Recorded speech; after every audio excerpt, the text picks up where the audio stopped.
ఆనాడు రాజశేఖర రెడ్డి గారు ఉన్నప్పుడు ఇల్లు చూసాం, మళ్ళీ ఈనాడు సీనన్న వస్తున్నట్టు ఇల్లు చూస్తున్నాం. ప్రతి గడప గడప పోతే మాకు దండం పెడుతున్నారు. మాకు కాదమ్మా, సీనన్న వస్తాడు, సీనన్నకు దండం పెట్టండి.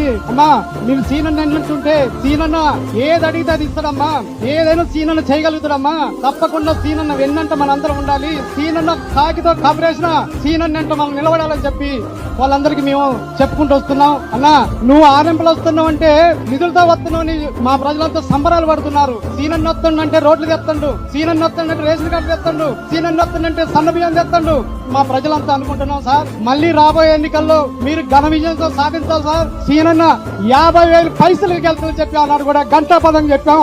50,000 పైసలకి వెళ్తాడు సీనన్న. సీనన్న నువ్వు కాకితో కబరేసిన మేము కాదు, పాలేరు నియోజకవర్గం కాదు, ఖమ్మం జిల్లా ప్రజలంతా నీ అంటున్నావు అన్న. ప్రతిపక్షాలు కూడా నీ మీద కన్ను పెట్టారన్న.